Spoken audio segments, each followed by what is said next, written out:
Esta, esta es la oración sacerdotal del sermón del aposento alto o el sermón de la luz. Esta reunión comienza cuando, bueno, en el capítulo 13, y son 5 capítulos que abarca esta reunión del aposento alto, donde es instituida también la cena del Señor.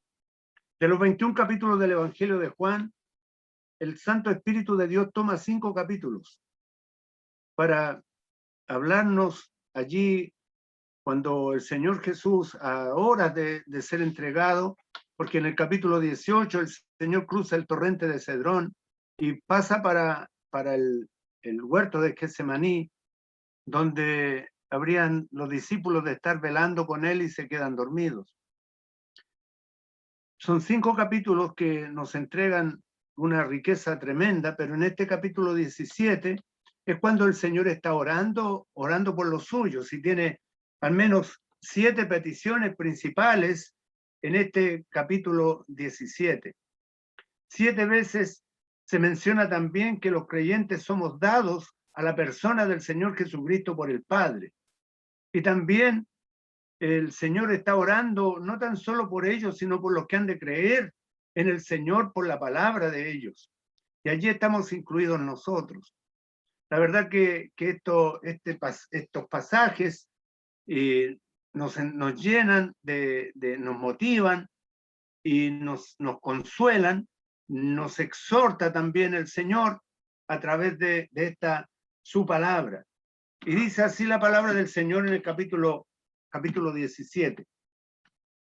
Estas cosas habló Jesús y levantando los ojos al cielo dijo: Padre, la hora ha llegado. Glorifica a tu Hijo para que también tu Hijo te glorifique a ti. Como le has dado potestad sobre toda carne para que dé vida eterna a todos los que le diste.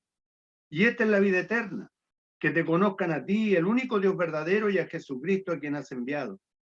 Yo te he glorificado en la tierra. He acabado la obra que me diste que hiciese. Ahora pues, Padre, glorifícame tú al lado tuyo con aquella gloria que tuve contigo antes que el mundo fuese. He manifestado tu nombre a los hombres que del mundo me diste.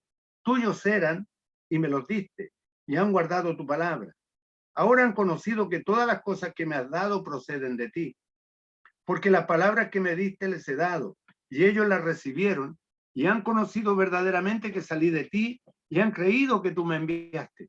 Yo ruego por ellos, no ruego por el mundo, sino por los que me diste, porque tuyos son. Y todo lo mío es tuyo, y lo tuyo mío, y he sido glorificado en ellos. Y ya no estoy en el mundo, mas estos están en el mundo, y yo voy a ti. Padre Santo, a los que me has dado, guárdalos en tu nombre para que sean uno, así como nosotros. Cuando estaba con ellos en el mundo, yo los guardaba en tu nombre. A los que me diste, yo los guardé, y ninguno de ellos se perdió, sino el hijo de perdición, para que la escritura se cumpliese. Pero ahora voy a ti, y hablo esto en el mundo para que tengan mi gozo cumplido en sí mismo. Yo les he dado tu palabra, y el mundo los aborreció, porque no son del mundo, como tampoco yo soy del mundo. No ruego que los quites del mundo, sino que los guardes del mal. No son del mundo, como tampoco yo soy del mundo. Santifícalos en tu verdad. Tu palabra es verdad. Como tú me enviaste al mundo, así yo los he enviado al mundo. Y por ello yo me santifico a mí mismo, para que también ellos sean santificados en la verdad. Mas no ruego solamente por estos, sino también por los que han de creer en mí por la palabra de ellos, para que todos sean uno, como tú, oh Padre, en mí y yo en ti, que también ellos sean uno en nosotros, para que el mundo crea que tú me enviaste. La gloria que me diste yo les he dado, para que sean uno, así como nosotros somos uno. Yo en ellos y tú en mí, para que sean perfectos en unidad, para que el mundo conozca que tú me enviaste y que los has amado a ellos como también a mí me has amado. Padre, aquellos que me has dado, quiero que donde yo estoy también ellos estén conmigo, para que vean mi gloria que me has dado, porque me has amado desde antes de la fundación del mundo. Padre justo, el mundo no te ha conocido, pero yo te he conocido, y estos han conocido que tú me enviaste. Y les he dado a conocer tu nombre, y lo daré a conocer aún, para que el amor con que me has amado esté en ellos y yo en ellos. El Señor bendiga su palabra en cada una de nuestras vidas en esta noche y que podamos ser exhortados, edificados, consolados por esta palabra bendita. Y tenemos aquí, esta es una oración, esta es una oración, y esta es la conclusión de la reunión en el aposento alto, donde en el capítulo 14 se menciona el camino al Padre. En el capítulo 15 se habla de la vid verdadera. En el 16 la promesa del Espíritu Santo de Dios. Y en el 17 el Señor orando por los suyos, orando por sus discípulos. Y dice, comienza la oración. Primero la oración está dirigida al Padre, como nosotros siempre oramos. Padre Santo, oh Padre, la hora ha llegado, ha concluido el tiempo. Se ha acabado el tiempo del ministerio del Señor Jesucristo aquí en la tierra. Ha concluido. Dice, Padre, la hora ha llegado. Glorifica a tu Hijo para que también tu Hijo te glorifique a ti. Cuando pensamos en lo que es glorificar, el Padre glorificando al Hijo y el Hijo glorificando al Padre, dando gloria al Padre. En uno de los mártires de la Edad Media, John Hus, antes de ser puesto en la hoguera, él dijo, cuando estaba siendo allí atado a la hoguera, él dijo, lo que he dicho con mis labios lo confirmo con mi vida, glorificando así al Señor en su muerte, uno de los mártires de la iglesia. Ahora el Señor Jesucristo dará gloria al Padre con su muerte, y el Padre ha de glorificarle. Dice, como le has dado potestad, le has dado poder sobre toda carne. Ahora, cuando pensamos en esta palabra, cuando leemos esto, dice, como le has dado potestad sobre toda carne. Si nos dice la Escritura que el Señor Jesucristo es Dios, Dios fue manifestado en carne. Cuando vemos que en el capítulo 1 de Juan, verso 14, dice que aquel verbo, aquella palabra, se hizo carne y habitó entre nosotros. Dice también Filipenses, el cual siendo en forma de Dios o reuniendo todos los atributos de Dios, no estimó el ser igual a Dios como cosa que aferrarse. Si leemos allí que el Padre le da potestad sobre toda carne, el Padre le dio autoridad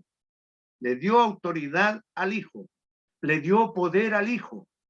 Y estamos hablando del hombre que vino a tomar nuestro lugar en la cruz del Calvario. Ahora, cuando el Padre le da el poder al Hijo para que dé vida eterna a todo lo que le dio. ¿Qué nos dice esto? Que la vida eterna solo se encuentra en la persona del Señor Jesucristo. Allí en Isaías capítulo 41, Jehová dice, fuera de mí no hay quien salve. Fuera de mí no hay quien salve. Es el Padre dando la potestad al Hijo para dar vida eterna. Si usted y yo tenemos vida eterna, es por el Santo Hijo de Dios, Cristo Jesús, el Señor. Y Él da vida eterna a todo lo que el Padre le ha dado a Él. Mire, 7 veces se menciona que el Padre ha dado hombres, almas a Cristo. Dice en el verso 2, a todos los que le diste. En el verso 6 se menciona 2 veces. Dice, a los hombres que del mundo me diste. Luego dice, tuyos eran y me los diste 3 veces. Luego en el verso 9, sino por los que me diste. No ruego por el mundo, sino por los que me diste. En el verso 11, Padre Santo, a los que me has dado, guárdalos en tu nombre. En el 12, dice, yo los guardaba en tu nombre. A los que me diste, yo los guardé, los que me diste. Y en el verso 24, Padre, aquellos que me has dado. Cuando leemos estos versículos y en reiteradas ocasiones el Padre ha dado hombres, almas, a Cristo el Señor, cuando nosotros hemos recibido al Señor Jesucristo como nuestro Salvador, debemos reconocer que Él es nuestro amo, Él es nuestro dueño, Él es nuestro Señor. Dice allí Colosenses que el Señor nos ha trasladado de la potestad de las tinieblas al reino de su amado Hijo. Cambiamos de amo, cambiamos de dueño. El Padre nos entregó al Hijo, nos dio al Hijo. Mire, hay algo interesante también. Dice, porque de tal manera amó Dios al mundo que ha dado a su Hijo unigénito.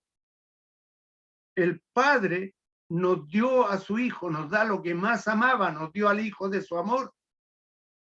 Pero a la vez, el Padre le da al Hijo a los creyentes.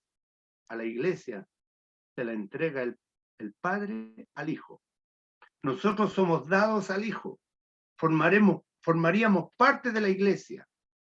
Cuando aún la iglesia no había sido edificada, cuando aún la iglesia no había sido constituida, el Padre está entregando creyentes a Cristo. Los está entregando. Y en la primera petición que hace el Señor Jesucristo, allí dice que Él pueda ser glorificado, que Él pueda ser glorificado. ¿Qué significa eso?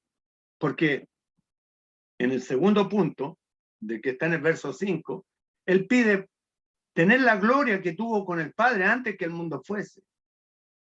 Cuando allí en Isaías, capítulo 52, verso 13, dice aquí que mi siervo será prosperado, será engrandecido y exaltado y será puesto muy en alto. Mi siervo. Cuando se habla del siervo sufriente de Jehová, se habla del hombre que murió en la cruz del Calvario. Aquel hombre santo, aquel varón de dolores, experimentado en quebranto, que nunca hizo maldad, que nunca cometió un pecado, que nunca hubo engaño en su boca. Ese siervo sería prosperado, sería engrandecido, sería exaltado y puesto muy en alto. Y en el libro de los Hechos, el capítulo 2, el libro de los Hechos, capítulo 2, dice así, Hechos 2, 22. Varias veces hemos mencionado estos pasajes. Dice Jesús Nazareno, varón aprobado por Dios. Mire qué interesante. Varón aprobado por Dios. El hombre aprobado por Dios. El hombre que el Padre dice allí en la ribera del Jordán, este es mi Hijo amado en quien tengo complacencia. El Padre se complacía en el Hijo. Era un varón aprobado por Dios. Un ser santo, irreprensible, sin pecado, sin engaño en su boca. Y dice que es varón aprobado por Dios entre vosotros con las maravillas, prodigios y señales que Dios hizo entre vosotros por medio de él, como vosotros mismos sabéis, a este entregado por el determinado consejo y anticipado conocimiento de Dios, prendisteis y matasteis por mano de inicuos crucificándole, al cual Dios levantó, suelto los dolores de la muerte, por cuanto era imposible que fuese retenido por ella, porque no había pecado en el Señor Jesucristo. Era imposible que la muerte le pudiera retener. Y en el verso 32 dice, a este Jesús resucitó Dios, de lo cual todos nosotros somos testigos. El 33, así que exaltado por la diestra de Dios, exaltado por la diestra de Dios. El verso 36, sepa pues ciertísimamente toda la casa de Israel que a este Jesús a quien vosotros crucificasteis, Dios le ha hecho Señor y Cristo. Sería el Señor glorificado, sería exaltado, sería engrandecido, sería prosperado, puesto muy en alto. Allí en Filipenses, el capítulo 2, dice, por lo cual Dios le exaltó hasta lo sumo y le dio un nombre que es sobre todo nombre, para que en el nombre de Jesús se doble toda rodilla de los que están arriba en los cielos, abajo en la tierra y debajo de la tierra. Así que el Señor Jesucristo, exaltado a la gloria por el Padre, la gloria del Padre lo reclama y la gloria del Padre lo exalta. Y el Señor Jesucristo, que ha recibido toda potestad, este varón aprobado por Dios, ha recibido toda potestad para dar vida eterna. La vida eterna está en su Hijo Jesucristo. Todo aquel que tiene al Hijo tiene la vida. El que no tiene al Hijo no tiene la vida, sino que la ira de Dios está sobre él. Todo se centra en Cristo, el mensaje cristocéntrico. Cristo es el centro de toda predicación. Cristo es el centro de la historia. Cristo es el todo para la salvación del hombre y de la mujer. Ahora, dice allí, el Señor está pidiendo la restauración de su gloria, la restauración de su gloria. Y dice, ahora pues, Padre, ahora que ha acabado la obra, este siervo sufriente, este siervo que ha cumplido con el Padre, este siervo que ha vivido en la voluntad de Dios. El hacer tu voluntad, oh Padre, me ha agradado, me ha agradado. Así exclamaba el Señor Jesucristo. Mi comida y mi bebida es que haga la voluntad de mi Padre, la voluntad de mi Padre. Y aquel que acaba la obra, aquel que reivindica el nombre de Dios, aquel que glorifica el nombre de Dios con su vida, está pidiendo, ahora hace una petición. Y es la segunda que hace. La primera es que él pueda ser glorificado.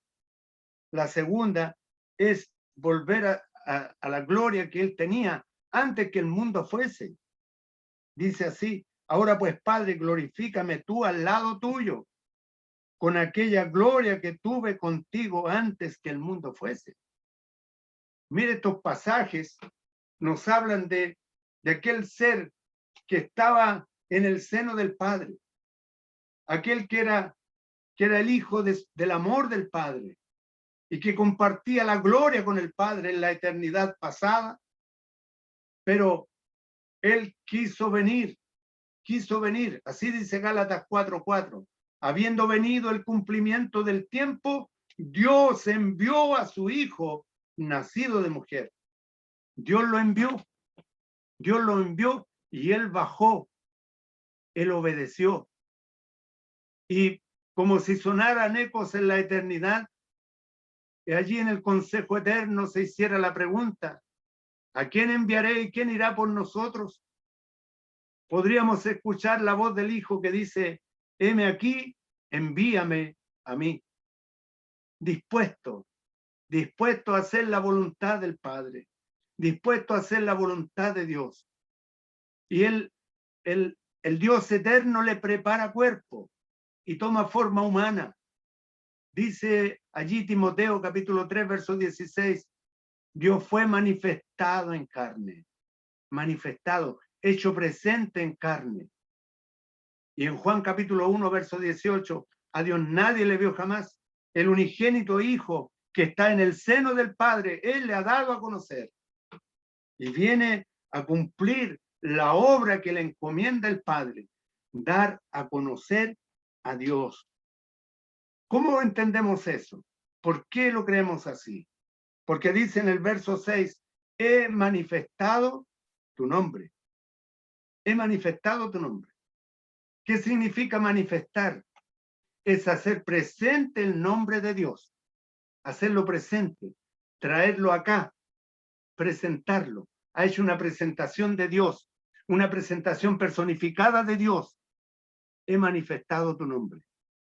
Él viene en el nombre del Señor, viene en el nombre de Dios. Este varón de dolores viene en el nombre de Dios. Este es mi Hijo amado, dice el Padre, en quien tengo complacencia. Y allí en el capítulo 17, en el monte de la transfiguración, dice, este es mi Hijo amado, en quien tengo complacencia, a él oíd, a él oíd. Así que el Hijo nos da a conocer al Padre, manifiesta el nombre de Dios. Y en dos ocasiones en este capítulo 17 se menciona esto. he manifestado tu nombre. Luego en el verso 26, les he dado a conocer tu nombre y lo daré a conocer aún, para que el amor con que me has amado esté en ellos y yo en ellos. Manifiesta el nombre de Dios y da a conocer el nombre de Dios. A Dios nadie le vio jamás. El unigénito Hijo que está en el seno del Padre, Él le ha dado a conocer y lo dará a conocer aún también, como lo dice allí. Y el Señor está reclamando volver a la gloria que tenía antes que el mundo, que el mundo fuese. En el tercer punto es por la seguridad de los creyentes que él está orando, la seguridad. Mire, si nuestra seguridad de salvación dependiera solo de nuestras fuerzas, dependiera solo de nuestros recursos, dependiera solo de coincidencias, como algunos piensan que tienen suerte. He tenido suerte en la vida, se jactan algunos, pero sin reconocer que es la mano de Dios la que nos va abriendo camino, es la mano de Dios la que abre puertas, es la mano de Dios la que cierra puertas. Y el Señor está orando por la seguridad de los creyentes, primeramente en lo que toca al mundo. En el verso 11 dice, y ya no estoy en el mundo, dice el Señor, mas estos están en el mundo y yo voy a ti. Mas estos están en el mundo y yo voy a ti. Estamos en el campo de batalla del enemigo. Estamos en tierra extraña. Los creyentes somos extranjeros en esta tierra. Extranjeros. Si tuviéramos ese pensamiento cada día, ese pensamiento a cada instante, somos extranjeros y peregrinos. Somos embajadores del reino de los cielos. Nuestra ciudadanía está en los cielos. No es aquí. No es aquí. No somos del mundo. El Señor dice, y ya no estoy en el mundo, mas estos están en el mundo y yo voy a ti. Y da la impresión en este corto pasaje que he leído, diera la impresión como que quedáramos solos, como que quedáramos huérfanos, como que todo ya se pierde toda esperanza. Y creo que fue más o menos lo que sintió Pedro cuando el Señor Jesucristo murió en la cruz, y él dice que vuelve a pescar, vuelve a la barca, vamos a pescar, los invita, pero gran sorpresa es cuando Pedro ve que el Señor se aparece allí en la playa. Da la impresión allí como que quedaran solos, y él sigue orando y dice, Padre Santo, Padre Santo. Y mire, se mencionan también atributos de Dios aquí. En el verso 11 le dice Padre Santo, Padre Santo. Es por lo que continúa más adelante en la petición que hace de santificar a los creyentes, santificarlos en la verdad. En el 25 le llama Padre Justo. Padre Justo, son dos atributos morales de Dios que aparecen aquí, del Dios de la gloria. Y le dice, Padre Santo, a los que me has dado, son míos, porque tú me los has dado. Está hablándole el Señor al Padre. Padre Santo, a los que me has dado, guárdalos en tu nombre. Guárdalos. Cuídalos. Cuídalos en tu nombre, para que sean uno, así como nosotros. Y mire, al leer estos pasajes, pudiéramos pensar, ¿y por qué el Señor no pidió que nos librara de enfermedades? No pidió que nos librara del maligno, aunque lo hacen en los versos siguientes, o que nos librara de peligros, o de otras cosas. Pero hay un peligro más grande, y que debemos prestar atención aquí, a los que me has dado, guárdalos en tu nombre. ¿Con qué propósito? Le hacemos la pregunta a la Biblia, para que sean uno, así como nosotros,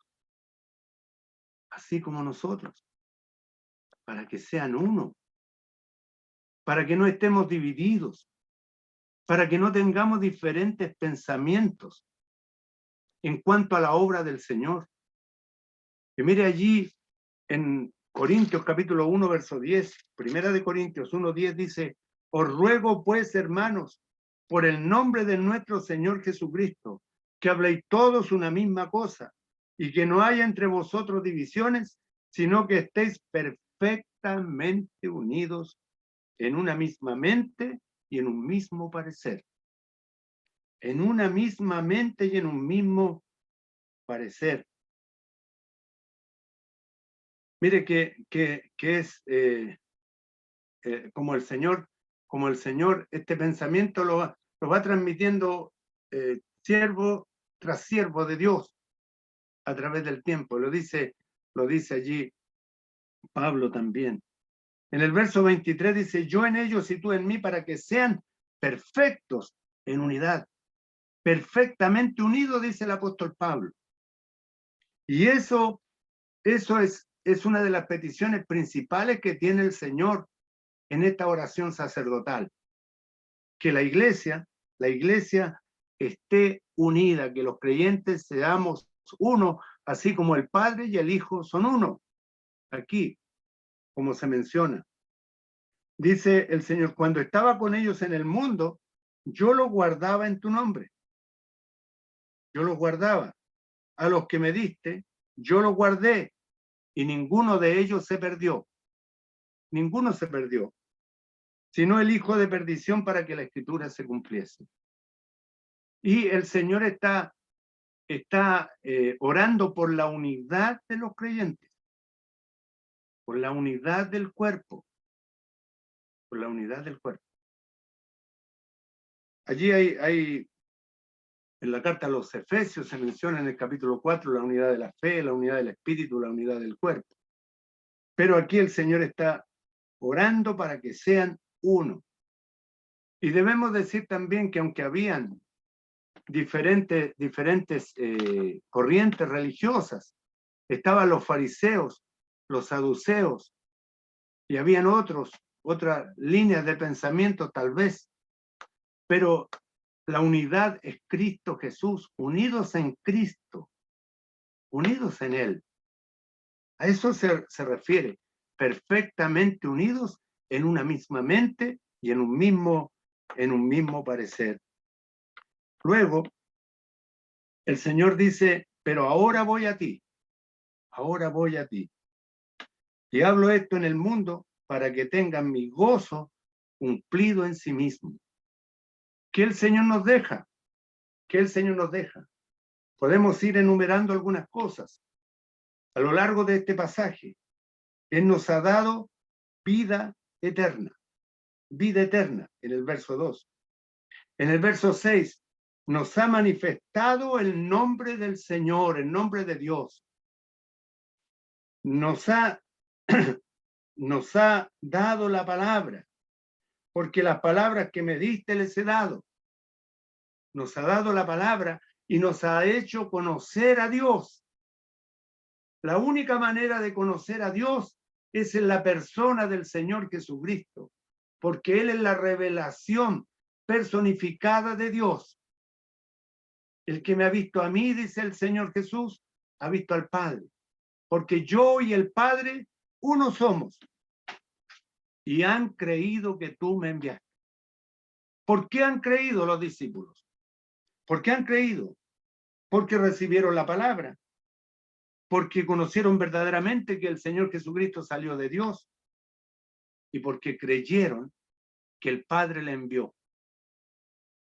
Y dice allí en Hechos capítulo 2, verso 41, los que recibieron su palabra, fueron bautizados, se añadieron aquel día como 3,000 personas, perseveraban en la comunión unos con otros, perseveraban en la doctrina de los apóstoles, en la comunión unos con otros, en el partimiento del pan y en las oraciones, en la doctrina apostólica, Lo que los discípulos, que los apóstoles recibieron del Señor, se fue comunicando generación tras generación y llegó a nuestros días y llegó también la palabra a nuestro corazón. La hemos creído. Esa palabra que el Señor le dio a los discípulos, también la recibimos nosotros. Porque el Señor Jesucristo es la palabra personificada de Dios. Ahora, cuando el Señor dice que tenemos el gozo cumplido en sí mismo. Tenemos la palabra, nos ha sido manifestado el nombre, tenemos la vida eterna, tenemos el gozo y somos guardados por el Señor, guardados por Él. Ahora la petición que hace el Señor, y allí cuando dice Padre Santo, luego dirá que este Padre Santo nos santifique en la verdad, que seamos santificados en la verdad, que seamos separados del mundo con la verdad. Porque Dios es espíritu y los que le adoran en espíritu y en verdad es necesario que le adoren. El Señor diría en el capítulo 8, conoceréis la verdad y la verdad os hará libres. La verdad, santifícalos en tu verdad, en tu verdad. ¿Y quién es la verdad de Dios? Nada más ni nada menos que la persona del Señor Jesucristo. Tu palabra es verdad. Y el Señor Jesucristo es la palabra encarnada. Así lo vemos en Juan 1:1. La palabra encarnada de Dios es Cristo Jesús el Señor. El verso 18 dice, como tú me enviaste al mundo, así yo los he enviado al mundo. Irán investidos de poder. El mismo poder que fue entregado a la persona del Señor Jesucristo es otorgado también a cada creyente. Dice allí Efesios 1:13.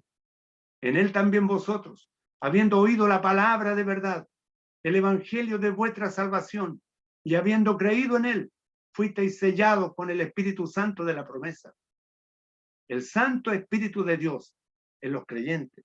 Así somos enviados al mundo, para enfrentar al mundo en el poder del Espíritu. Y si fracasamos muchas veces, si muchas veces flaqueamos, es porque nos descuidamos. No es culpa del Señor. No es culpa del Señor que un creyente se aleje, sino más bien es descuido nuestro. Dice la Escritura que su deseo busca el que se desvía. Y el Señor sabe librar de tentación a los piadosos. El Señor sabe librar de tentación a los piadosos. Así que no es culpa del Señor. El Señor nos ha dado el poder de Dios. Nos ha dado su Santo Espíritu. Tenemos la palabra y somos guardados por el Señor. Somos guardados por el Señor. Y dice el Señor, yo los he enviado al mundo y por ello yo me santifico a mí mismo, para que también ellos sean santificados en la verdad. Porque ahora estamos unidos a Cristo, estamos unidos a Él. Fuimos dados por el Padre al Hijo. La iglesia es una dádiva del Padre para el Hijo, así como el Hijo es una dádiva para nosotros, los creyentes también. Luego, en el verso 20, y este texto yo lo tengo subrayado en mi Biblia, porque nos dice que no ruego solamente por estos, sino también por los que han de creer en mí por la palabra de ellos. Nosotros creímos el mensaje por la palabra de los apóstoles, por esta palabra escrita, por esta palabra que quedó allí plasmada en una hoja de papel, por un amanuense, por alguien que escribió, fue escrita y fue transmitida a nosotros, y fue entregada por alguien desde algún púlpito, y creímos al mensaje, creímos la palabra que fueron dadas, la palabra de Dios, la recibimos, conocimos verdaderamente que el Señor salió del Padre, y creímos que el Padre lo envió. Esto es el Evangelio. El Evangelio es cuando nosotros creemos el mensaje de la cruz, La palabra que nos ha sido otorgada la creímos. ¿Y cuál es el propósito? Que el Señor vuelve a decir que ora, ruego, es una rogativa, no ruego solamente por estos, sino también por los que han de creer en mí por la palabra de ellos. ¿Con qué propósito? Para que sean uno, como tú, oh Padre, en mí y yo en ti, que también ellos sean uno en nosotros, para que el mundo crea que tú me enviaste. La unidad del cuerpo, la unidad de la iglesia. Uno, no dice unos en plural, dice uno, para que sean uno, con una misma mente, con un mismo sentir, con un mismo propósito, con una misma visión, en una misma mente, en un mismo parecer. Uno, para que el mundo crea que tú me enviaste. Tiene propósito la unidad. Pero cuando nos ven, como decimos coloquialmente, aquí en Chile decimos como el perro y el gato, entonces el mundo se pregunta, ¿así viven los creyentes? Enemistándonos. Y eso es a causa de nuestra flaqueza espiritual. Nos comportamos muchas veces como niños y así los cataloga allí el apóstol Pablo por el Espíritu en el capítulo 4 de la carta a los Corintios. Cuando él les dice a los Corintios, dice en el capítulo 3, dice, de manera que yo, hermano, no pude hablaros como a espirituales, sino como a carnales, como a niños en Cristo. Como niños. Pero el Señor quiere que seamos perfectos, maduros en la unidad, para que el mundo conozca que tú me enviaste. Y tiene propósito la unidad. Y lo reitero, y el Señor ha orado por la santificación de los creyentes. Y allí en el verso 21, por la unidad espiritual de los creyentes, para que el mundo pueda creer, Pues el Evangelio se predica por testimonio. Testificamos que somos un cuerpo. Testificamos que somos uno en Cristo Jesús. Ahora, en la última petición que el Señor hace allí, Padre, aquellos que me has dado, quiero que donde yo estoy, también ellos estén conmigo. Y es la petición del Señor. Allí en el capítulo 14, verso 3 de este Evangelio de Juan, dice, y si me fuere y os prepararé lugar, vendré otra vez y os tomaré a mí mismo, para que donde yo estoy, vosotros también estéis. Y el Señor nos pide para que estemos con Él. Y en forma reiterada, el Señor lo ha prometido antes, pero aquí lo pide en la oración, lo pide al Padre. Lo pide para que estén conmigo, para que vean mi gloria que me has dado, Y dice además, porque me has amado desde antes de la fundación del mundo. Y hay una expresión en la carta a los Corintios que quiero compartírselas también, ya concluyendo el mensaje, en 1 Corintios capítulo 2, verso 7, donde dice, más hablamos sabiduría de Dios en misterio, la sabiduría oculta, la cual Dios predestinó antes de los siglos para nuestra gloria, la que ninguno de los príncipes de este siglo conoció, porque si lo hubieran conocido, nunca habrían crucificado al Señor de gloria. Y se le llama el Señor de gloria en este único pasaje a través de todas las Escrituras. Se le da este título al Señor. Y nosotros vamos a compartir la gloria con Cristo. Romanos 8 también lo menciona. Romanos 8 dice así, porque a los que antes conoció, también los predestinó para que fuesen hechos conformes a la imagen de su Hijo, para que Él sea el primogénito entre muchos hermanos. Y a los que predestinó, a estos también llamó, y a los que llamó, a estos también justificó, y a los que justificó, a estos también glorificó. Veremos su gloria, pero compartiremos también su gloria, porque Él es el Señor de gloria. Él es el Señor de gloria. Que los creyentes pudiéramos estar con el Señor allí en la eternidad, en el cielo. En el cielo es la petición del Señor. Padre justo, le dice, el mundo no te ha conocido, pero yo te he conocido. Y estos han conocido que tú me enviaste. El Señor hace la diferencia. El Señor hace la diferencia. Y dice, y les he dado a conocer tu nombre, y lo daré a conocer aún, para que el amor con que me has amado esté en ellos y yo en ellos. Que seamos perfectos en unidad. Unidos, perfectamente unidos, en una misma mente y en un mismo parecer. Que el Señor añada bendición a su palabra en esta noche en cada uno de nuestros corazones. Muchas gracias por la atención dispensada y vamos a orar, le vamos a pedir a Felipe Leighton que nos dirija en oración para concluir.